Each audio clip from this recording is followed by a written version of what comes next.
Chers amis, bonjour. Notre défi numéro 6 reste dans la lignée de cet accueil de notre intelligence émotionnelle. Et je vous propose aujourd'hui de vous arrêter sur la colère. La colère est une émotion légitime qui se manifeste ou qui se ressent lorsqu'une personne se sent en danger, lorsque son intégrité physique, psychique, émotionnelle est menacée par les événements ou par son entourage.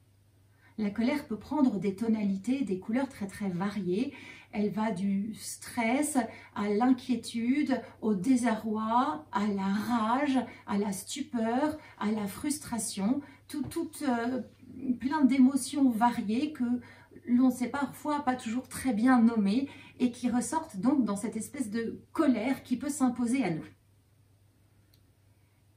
Pourtant, soyons lucides, la colère n'est pas toujours l'expression d'un malaise intérieur ou d'un sentiment d'insécurité.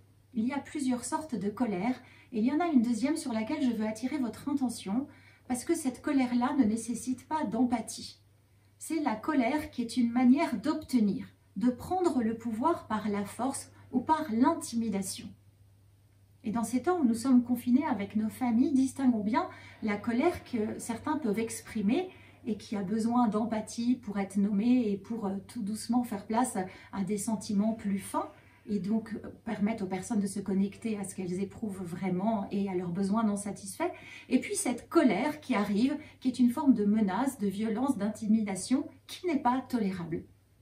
Face à cela, replaçons, si c'est possible, le cadre familial, nos règles de vie. Qu'est-ce qui est permis dans notre famille? Qu'est-ce qui n'est pas permis?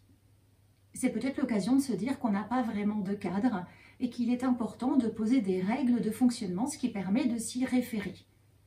Et puis peut-être aussi que ces colères, ces formes de violence ou d'intimidation dépassent ce qui est légalement permis.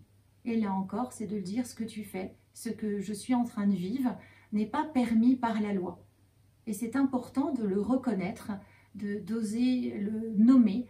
Et si vous avez besoin, si vous vous dites là je suis en danger à cause de la colère de mon conjoint, de mon compagnon, de la personne avec laquelle je vis, d'oser demander de l'aide pour prendre soin de vous et peut-être de votre intégrité physique, psychique dans ces temps que vous vivez.